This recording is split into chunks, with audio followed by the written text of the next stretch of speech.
guys, Marcelina here and Greg. Welcome to our channel. Hey and guys. if you haven't subscribed, hit the like button and share with your friends. So what are we talking about today? So today I've been longing for this to get it going. So today we're going to talk about how are you going to deal with fungus gnats. Fungus gnats is one of the most common problems in indoor plants, and not just indoor, also outdoor. And we had experimented our treatment, and then we would like to share this with you. So let's first of all talk about what is a fungus gnat. that is the most important. You've got to know the fungus. Got to know what it is. Identify. Put a picture up here what the fungus gnat looks like. Know the cycle. Know the cycle. Got to know the cycle. You got to break that cycle. And the fungus gnat as a flying insect doesn't do any harm. It doesn't do. What does the harm? It's the larvae. The larvae. The larvae is the one. Warrior. This little guy right here on the screen. That's the guy that does the harm. So, how do you know that you have even fungus gnats in the proximity of your plants? So this is a beautiful plant. This was a beautiful plant. And get it in here and share it to them. This was a beautiful plant. Oh my God, this is Nebula beautiful Regina. plant. And I thought I would not recover this. Look at that! Look at that leaf. How beautiful those leaves are. This is huge leaf. This is a beautiful plant. And this is the result of our experiment, guys, that we would like to share with you. this plant was suffering, and we couldn't figure out why until we uprooted it. And when we uprooted it, we found out that it had fungus gnats in the root system. So what we did is we put this yellow sticky paper in a pot there, and we started seeing all these little fungus gnats on there. So, oh, we've got a fungus gnat problem. And what are the fungus gnats? What are they looking for? They're looking for that dead matter. Dead matter, but they're also looking for, they have to have damp soil. They need that damp soil for the eggs, for them to hatch. If you water your plants from the bottom, you don't have a fungus gnat problem. Only when you water from up on top, you have a fungus gnat problem. This was grown inside our window sill, and I was just wondering what's wrong with this plant. So I brought it here in the greenhouse, and this is almost 1 month now. So I did an experiment to it, and What exactly did you do? So what I did to this plant, the first thing, because after I noticed that there was larvae, then I don't want the, if I control the larvae, it might have another adult female flying around and then start the cycle again. So what I did, I placed this yellow sticky, and as you can see, there's not much in it, so meaning that the fungus gnats is controlled. So there's not much in there. A lot of that is dirt on that, isn't it? It's dirt, yeah. But there are a few on there. Yeah, so the first yellow trap that I put in here was covered when I had it on the window sill. And then I brought this plant here, and this is the new shoot. As you can see, it's beautiful.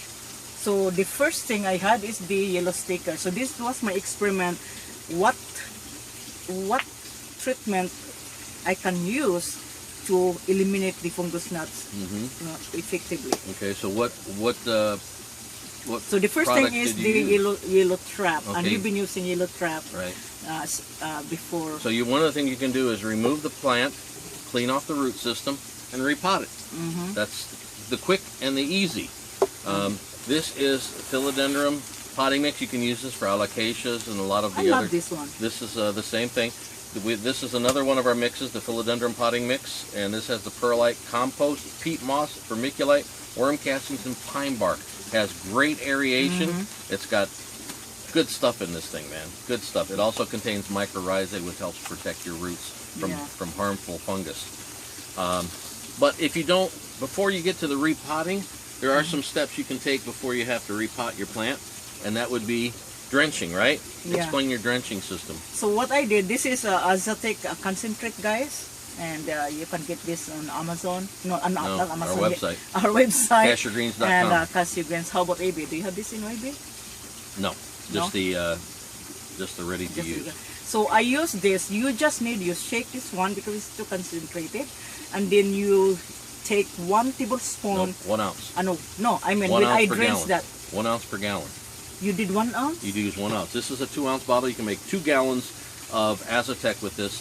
mix 1 I ounce. use 1 tablespoon to drench it. So it Okay. works, you know. That's Well, what that's what you did. It worked? That's, yeah, it works. Okay. You use And for how much water, though? A I quart? put a quart of water. So I use 1 tablespoon of this, and it is effective. So what is the effective way to use it? Is 1 ounce? Just 1 ounce per gallon is the easiest way, and then you just use it whenever you need it for your other plants. Okay. Yeah, I will do that next time.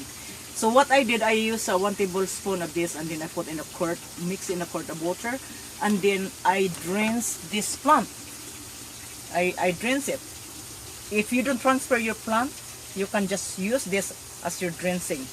And another way that I also use this, especially this elk choco red, I'm gonna show you this.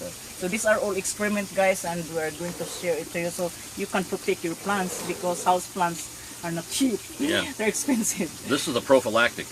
Here. This plant, when we bought this on the nursery, it was almost like clearance, isn't it? It was not doing well, actually. So what I did, it was not, the leaves are damaged, like, I don't know what happened to this plant. Browning on the edges.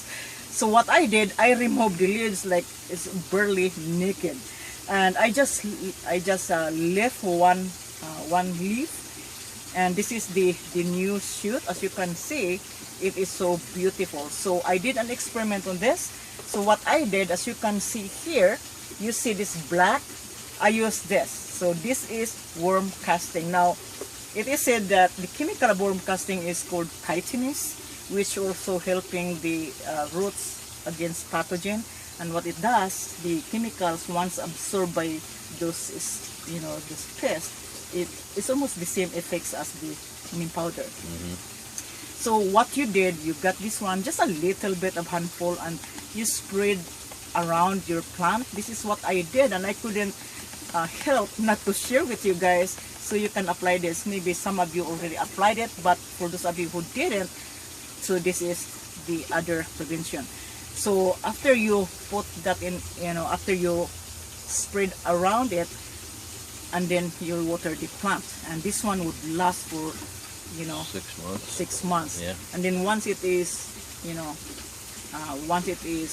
break down, and it gives a good nutrients to your plant.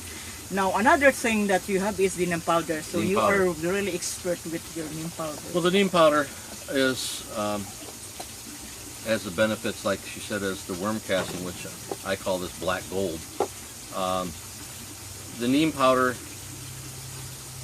kills the eggs and the larvae of the fungus gnats, and we put this in all of our potting mixes automatically as a prevention against fungus and against the eggs and larvae of your fungus gnats. Good stuff. But over a period of time, as you water your plants, it is going to wash out over time. So you do want to take some and just sprinkle it. Take a teaspoon of it, sprinkle it across the top of your plant, take a little fork or something, and massage it into your soil, and then lightly water it just to get it activated. So Neem powder is another good thing. You can use that in your mixes as well. So you can incorporate your worm casting. You can also incorporate the Neem powder by placing that. I will show you that later on. And then you can also use this. I use the drenching if I see there is infestation. Then I use this drenching. And if just to maintain it, I use this and then this worm casting. Now let's talk about, some of the people use hydrogen peroxide, and you even use hydrogen peroxide. Now just be careful, guys, when you use hydrogen peroxide, because although this is water, but there is a, how to say this, reaction, there is a negative reaction if you use the hydrogen peroxide not properly, because there are different levels of hydrogen peroxide. You get the 3%, 9%, 35%. So the stronger the peroxide you're using, it could harm your plant. But most likely you are using the 3% of hydrogen peroxide. Now, if you are using hydrogen peroxide as your preventative measure to kill fungus gnats or in other plants, I would do it not all the time, because in the longer you use the hydrogen peroxide. Once it's break down in the soil, it interferes the absorption. I just do this because it's my experience. It interferes the growth of your plant, and what it does, it might burn the roots, and also it might affect, it gives a negative impact in some of the microorganisms. Like for example, what was that I used? I don't see it, the overall result when you use the mycorrhizae of beneficial fungus in the soil. And it is supposed to help the roots against pathogen, and that is a microorganism that your plants need. So if you're using hydrogen peroxide, it is said that it disrupts the activity of the microorganism. So all I can say is that when people come to your greenhouse, they go, "Oh my gosh, your plants are so healthy. How do you do it?" Well, it's using products like mycorrhizae, Nim Powder, worm castings, Azotec, all of these things working synergistically as a team. And there's not one thing that you can say give the reason why your plants are so green and so healthy. It's just all of that. And if people get their plants, they take them home, and they don't know how to take care of a plant, that's the problem that they have. They have to be knowledgeable. Knowledge is power, and you have to be able to take care of a plant properly. And like I said, the best thing you can do is proper watering, proper fertilizing, proper lighting, and give it the nutrients that it needs in the care. The humidity, everything works together. Not just one secret. Now, so this is the fertilizer we use here, guys, for our plants. Another so this Jack's is product. Jack's product. So this is water solubles, and you give this 1 tablespoon per quart of water, mix it, and then water your plants or your indoor plants once every a quart. I use in a quart one teaspoon. And there's a direction here, but I use less. If I do it periodically, like every day, I use less. 1 teaspoon per gallon. Yeah, 1 teaspoon per gallon. So there's a direction, you follow it. That's a 20-20-20. Your NPK is balanced. So like this one here, so this plant is well cared for.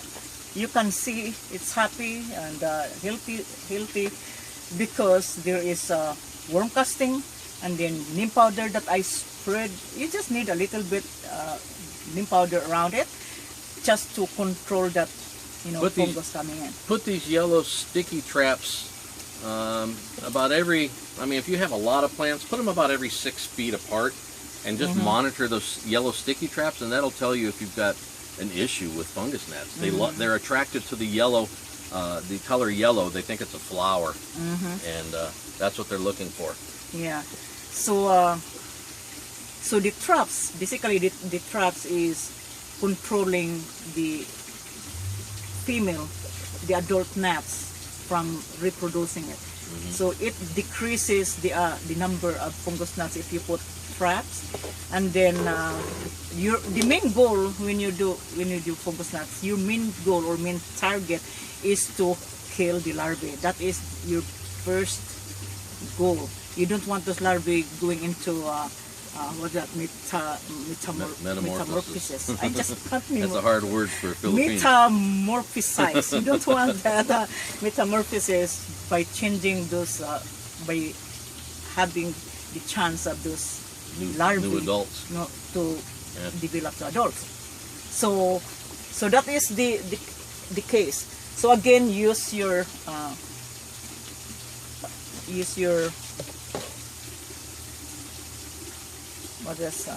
worm casting. So this is the one that I had. Now sometimes, even though, where's the Nim powder? Right there. No, the spray. Right here. No, the other one, the one that we use. Oh. Okay. Sometimes every week I use Azotec Plus. What I did to this, it is healthy, but why taking a chance? So I aim the root. I run out. So I aim the root here, and then spray between around it, and then spray the stem, spray the back of the leaves, and that will take care of it. All right. All right, guys. Thank you for watching. And if you have any other questions, write your comments below.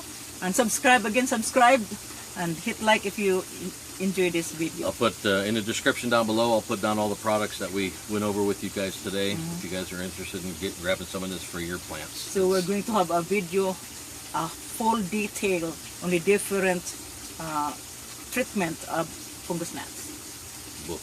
It's a book, yeah. Book, not a video. I know, a book. Okay guys, That's it. thank you for watching. Peace out, guys.